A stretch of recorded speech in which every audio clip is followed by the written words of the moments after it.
Good morning, students. How are you all? Okay, so today we are going to start lesson number 18, wastewater story of science. Okay, I will read and explain you one by one. All of you us use water in our homes and make it dirty. ठीक है, हम सब हमारे घर में पानी use करते और उसे गंदा कर देते. Dirty. Are you surprised? क्या आप लोग सरप्राइज्ड है कि डर्टी क्यों कहा? Rich in lather mixed with oil, black brown water that goes down the drains from sinks, showers, toilets, laundries is dirty. It is called wastewater. ठीक है, हमारे घर में से यूज़ करा हुआ पानी जो ऑयल के साथ कभी कभी मिक्स होता है, कभी कभी हमारे सिंक में से जाता है, शावर्स हम लेते हैं उसमें से जो पाइप में से पानी जाता है, वॉशरूम्स में से, लॉन्ड्रीज में से जहाँ कपड़े धोए जाते हैं, वहाँ सबसे पानी जब पाइप के थ्रू बाहर जाता है तो वो कैसा होता है? ऑयल के साथ मिक्स करा हुआ होता है और कैसा कलर होता है उसका? Black brown. तो वो पानी को हम कैसा बोलेंगे? डर्टी. तो इसको क्या बोलते हैं हम? It is called waste water. This used water should not be wasted. ये जो गंदा पानी है वो हमको वेस्ट नहीं करना चाहिए. We must clean it up by removing pollutants. इसकी सर्टेन प्रोसेस होती है, उस प्रोसेस के द्वारा हम क्या कर सकते हैं? जो ये गंदा पानी है उसको हम क्लीन कर सकते हैं और उसमें से जो पॉल्यूटेंट्स है वो हम रिमूव कर सकते हैं और उसको वापस से हम यूज़ कर सकते हैं. Have you ever thought where the waste water goes and what it happens? आपने कभी सोचा है कि वेस्ट वाटर कहाँ जाता है और उसका आगे क्या होता है? अब हम देखेंगे 18.1 water our life line. Clean water is a basic need of human being. हमारी लाइफ की, हमारे एवरीडे की सबसे बड़ी बेसिक नीड क्या है? कि हमें एक अच्छा क्लीन पानी मिले. Let us make a mind map of the many uses of clean water. Activity 18.1 हम देखेंगे. We have given one example of use of clean water. You can add many more. ठीक है, क्लीन वाटर के क्या क्या examples है, उसके क्या क्या यूज़ है, वो इन्हों टेक्स्ट बुक में एक दो दिए हुए और बाकी को आपको सोच के इस 3 बॉक्सेस में भरने कि हमें क्लीन वाटर एवरीडे में क्या यूज़ होता है.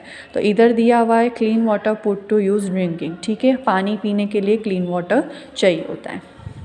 Clean water that is fit for use is fortunately not available to all. ठीक है, अच्छा पानी सबको नहीं मिलता. It has been reported that more than 1 billion of people have no access to safe drinking water. हमारे कंट्री में 1 billion से ज़्यादा लोग हैं जिनको अच्छा पानी पीने को नहीं मिलता है. This accounts for a large number of water related disease and even deaths. ठीक है, ये गंदा पानी पीने से क्या होता है? बीमारियाँ होती है और डेथ यानी कोई मर भी जाते हैं. People, even children, walk for several kilometers to collect clean water as you read in chapter 16. ठीक है, हमने चैप्टर 16 में पढ़ा कि जो विलेज में रहते हैं उनको पानी नहीं मिलता तो उनको पानी भरने जाना पड़ता है, जिसमें किलोमीटर्स उनको चलने पड़ते हैं. उसमें बड़ों के साथ साथ बच्चे भी पानी भरने जाते हैं. Is it not a serious matter for human dignity? क्या ये सीरियस मैटर नहीं है? You have studied in chapter 16 about the increasing scarcity of fresh water due to population growth, pollution, industrial development, mismanagement and other factors. ठीक है, हमने 16 chapter में पढ़ा था कि पानी की स्कैरसिटी यानी कमी हो गई है. क्यों? क्योंकि पॉपुलेशन बढ़ गया है, पॉल्यूशन ज़्यादा हो रहा है, इंडस्ट्रीज़ ज़्यादा बन रही है और भी बहुत सारे फैक्टर्स हैं. Realizing the urgency of the situation on World Water Day on 22nd March 2005, the General Assemblies of United Nations proclaimed the period 2005 to 2015 as International Decade for Action on Water of Life. 2005 से 2015 तक लेके water for life एक plan था जो United Nations ने दिया था, जो ऑलमोस्ट 10 साल तक चला था. All efforts made during this decade aim to reduce by half the number of people who do not have to access to safe drinking water. ठीक है, इसमें एफर्ट्स डाले गए थे कि सबको ज़्यादा से ज़्यादा पानी पीने के लिए मिले, वो लोग पानी सेव नहीं करके रखे ताकि उनको आगे टाइम में पीने को काम आए. There has been perceptible progress in the direction of aim, but still there is a lot of achieve. ये जो एक्शन चालू हुआ था वाटर फॉर लाइफ, उसमें सक्सेस तो बहुत मिली है, पर स्टिल अभी भी सक्सेस पाना बाकी है। Cleaning of water is a process of removing pollutant before it enters a body और इज़ रीयूज। ठीक है, क्लीनिंग वाटर मीन्स क्या, कि जो पानी हम यूज़ करते हैं, जो मैंने बताया था अभी ब्लैक वाटर जो हम यूज़ करते हैं उसके बाद पानी गंदा हो जाता है, तो वाटर क्लीन करना यानी क्या, उसमें से पॉल्यूटेंट्स जो हमारे बॉडी को नुकसान पहुंचा सकते हैं जब हम पानी पिएंगे उसके बाद। This process of waste water treatment is commonly known as sewage treatment. ठीक है, ये जो प्रोसेस होती है जिससे पानी क्लीन होता है उसको हम कौन सी ट्रीटमेंट बोलते हैं, sewage treatment. It takes place in several stages, इसके बहुत सारे स्टेजेस होते हैं। 18.2 what is a sewage. Sewage क्या होता है, अब हम वो देखेंगे। Sewage is waste water released by homes, industries, hospitals, offices and other users. ठीक है, सीवेज क्या है, वेस्ट वाटर यानी गंदा पानी है जो हमारे घर में से निकलता है, इंडस्ट्रीज़ में से निकलता है, हॉस्पिटल्स में से निकलता है, ऑफिस में से यूज़ होके निकलता है, और भी बहुत सारे उसके यूज़र्स होते हैं। It also includes rain water that has run down the street during a storm और हैवी रेन। ठीक है, जब ज़्यादा रेनफॉल होती है तो पानी बह बह के नीचे गटर के साथ मिक्स हो जाता है, कभी हैवी रेन होती है तो वो सब जो पानी स्टोर नहीं होता है वो फ्लो डाउन होता है, तो वो भी क्या हो जाता है, सीवेज हो जाता है। The water that washes off roads and roof tops carries harmful substance within. जो पानी रोड पे से बहता है या हमारे घर की छत पे से बहता है उसमें क्या होते हैं, वो जो पानी में बहुत सारे हार्मफुल सब्सटेंस होते हैं। Sewage is a liquid waste. Sewage का फॉर्म क्या होता है, लिक्विड फॉर्म में होता है। Most of it is water which has dissolve and suspended impurities. वो ऐसा पानी है जो गंदा है, जिसमें इम्प्योरिटीज़ है, जिसको पीने से हमें बहुत सारी डिजीज़ हो सकती है। अब हम देखेंगे activity 18.2। Locate an open drain near your home, school और on road side and inspect water flowing through it. ठीक है, आपके घर के आसपास कोई ड्रेनेज सिस्टम हो या आपके स्कूल के आसपास या रोड के आसपास, और उसमें पानी कैसा है वो आपको नोट करना है। रिकॉर्ड कलर, ठीक है, पानी का कलर कौन सा है जो पानी बह रहा है वो, ऑर्डर यानी उसमें से स्मेल कैसी आ रही है, और भी जो जो ऑब्जर्वेशन आप कर सकते हैं वो आपको करने हैं। Discuss with your friends and your teacher and fill up the following table 18.1। ठीक है, वो आपको आपके फ्रेंड्स और टीचर्स के साथ डिस्कस करना है उसकी वो वाटर की क्या क्या क्वालिटीज़ है या उसमें क्या क्या है, और आपको ये 18.1 जो टेबल दिया है उसको आपको फिल करना है। We know that sewage is a complex mixture containing suspended solids, organic and inorganic impurities, nutrients, saprophytes and disease-causing bacteria and other microbes। ठीक है, सीवेज एक ऐसा गंदा पानी है जिसमें बहुत सारी इम्प्योरिटीज़ होती है, उसमें बैक्टीरिया होते हैं, माइक्रोब्स होते हैं जो हमारे बॉडी में एंटर होकर डिजीज़ फैला सकते हैं। This includes the following. Organic impurities में क्या क्या होता है, human way, faeces and animal waste. ठीक है, ये दो इम्प्योरिटीज़ होती है।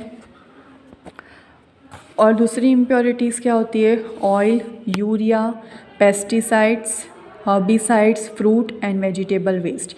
ठीक है, ऑर्गेनिक इम्प्योरिटीज़ में क्या है कि हम वॉशरूम जाते हैं उसका जो कचरा होता है वो, ऑयल जो हम यूज़ करते हैं, यूरिन जब हम वॉशरूम जाते हैं, पेस्टिसाइड्स और हर्बिसाइड्स जो फार्मर लोग यूज़ करते हैं, फ्रूट एंड वेजिटेबल जो हम खा के उसका कचरा फेंकते हैं, वो सब ऑर्गेनिक इम्प्योरिटीज़ में आती हैं। अब आएगा इनऑर्गेनिक इम्प्योरिटीज़ में नाइट्रेट्स, फॉस्फेट्स एंड मेटल्स। ठीक है, ये सब इंडस्ट्रीज़ में से रिलीज़ होते हैं। न्यूट्रिएंट्स में क्या क्या आएगा, फॉस्फोरस एंड नाइट्रोजन। बैक्टीरिया कौन से होते हैं गंदे पानी में, सच एज वाइब्रियो कोलेरा विच कॉसेस कोलेरा। ठीक है, गंदा पानी पीने से हमें कौन सी डिजीज़ होती है, कोलेरा होती है, जो वाइब्रियो कोलेरा नाम का बैक्टीरिया होता है वो फैलाता है। And Salmonella paratyphi which causes typhoid. Okay, ये दो आपको मार्क कर लेने हैं कि कोलेरा किससे फैलता है, वाइब्रियो कोलेरा, और टाइफॉइड किससे फैलता है, salmonella paratyphi. Other microbes such as और protozoa which cause dysentery. Dysentery में क्या होता है, हमें वॉमिट होती है, हमारा पेट दुखता है, हमें बार बार वॉशरूम जाना पड़ता है, तो डिसेंट्री कौन से ऑर्गेनिज्म से फैलता है, प्रोटोजोन से। 18.3 water refreshes up an eventful journey. In a home or public building, generally one set of pipe bring clean water and another set of pipe takes waste water away.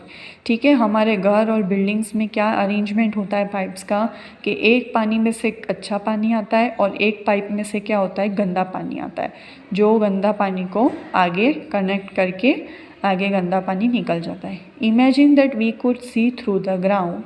We would see a network of big and small pipes called sewers forming the sewerage. ठीक है, ये सब pipes जो joint होती है उसको हम sewers बोलते हैं, जो आगे जाके सीवरेज बनाते हैं. ये क्या होता है, एक ट्रांसपोर्ट सिस्टम होता है. ठीक है, हमारा घर से हमारा गंदा पानी आगे जाने के लिए क्या बनेले होते हैं, सीवर्स बनेले होते हैं. It is like a transport system that carry sewage from the point of being produce two point of disposal, that is treatment plant. यानी ये क्या है, एक टाइप का ट्रांसपोर्ट है जो हमारे घर से कैरी करता है सीवेज को, और जहाँ उसका एंड पॉइंट होता है यानी जहाँ उसको डिस्पोज करते हैं वहाँ तक उसको ले जाता है, फिर वहाँ उसकी आगे ट्रीटमेंट होती है. Manholes are located at every 50 meter to 60 meter in sewerage, at junction of two or more sewers and at points where there is change in direction. ठीक है, पाइप में बहुत सारे वो होते हैं मैन होल्स. अगर कोई जंक्शन देना होता है, कोई टर्निंग देना होता है सीवर्स में, तो उसके लिए क्या बनेले होते हैं, जगह जगह पे जंक्शंस होते हैं जिससे डायरेक्शन चेंज होती है. अब हम देखेंगे activity 16.3. Study the sewage route in your home, school और बिल्डिंग. ठीक है, अगर आपके घर, स्कूल में या बिल्डिंग में सीवेज है तो उसको आपको स्टडी करना है. डू द फॉलोइंग, उसमें आपको क्या क्या करना है. Make a line diagram of sewage route. ठीक है, आपका सीवेज रूट कैसा है उसका आपको लाइन से डायग्राम बनाना है. वॉक डाउन द स्ट्रीट और survey the campus to find the number of manholes. आपको आपके स्ट्रीट में चल के जाना है और उसका सर्वे करना है कि उसमें मैन होल्स कितने हैं. If possible observe open drain and record which living organisms are found it and around it.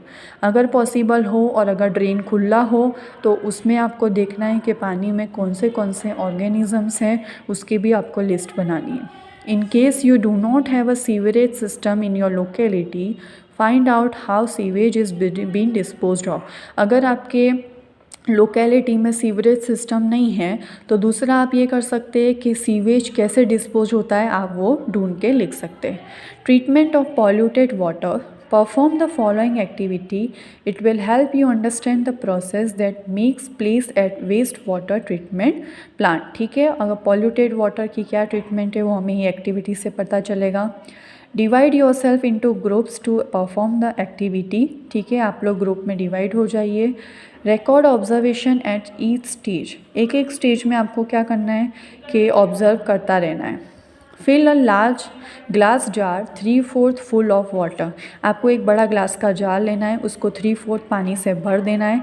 Add some dirty organic matter. उसमें डर्टी ऑर्गेनिक चीज़ें डालनी है. क्या क्या आप डाल सकते हैं, ग्रास के टुकड़े डाल सकते हैं, ऑरेंज जो हम खाते हैं उसका कचरा डाल सकते हैं, स्मॉल अमाउंट ऑफ डिटर्जेंट जो हम घर में वॉशिंग के लिए डिटर्जेंट यूज़ करते हैं वो डाल सकते हैं. Few drops of ink. ठीक है, हम इंक पेन में जो इंक डालते हैं वो आप डाल सकते हो उसमें एज इम्प्योरिटी, या तो फिर कोई भी कलर जो आपके पास अवेलेबल हो वो आप डाल सकते हैं. Cap the jar, shake it well and let the mixture stand in the sun for 2 days. ठीक है, अब आपको वो जार को बंद कर देना है, उसको बराबर शेक करना है ताकि सब इम्प्योरिटीज़ मिल जाएं, और मिक्सचर को आपको सन में रख देना है 2 दिन के लिए. After 2 days shake the mixture and pour a small sample into test tube. ठीक है, 2 दिन के बाद आपको क्या करना है, वो मिक्सचर को हाथ में लेना है, वापस उसको शेक करना है और टेस्ट ट्यूब में थोड़ा सा सैम्पल भर देना है.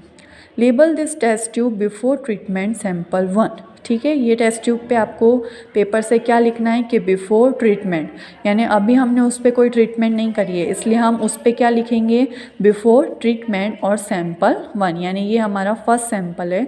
How does it smell. उसमें से कैसी स्मेल आती है वो हमें देखना है. Use an aerator from aquarium to bubble air through sample in the glass jar. अब जो एक्वेरियम में एक एरेटर नाम की चीज़ है वो होती है, वो आप यूज़ कर सकते हो. उसमें ये हमारी जो ग्लास जार है उसमें एयर के बबल डालने के लिए।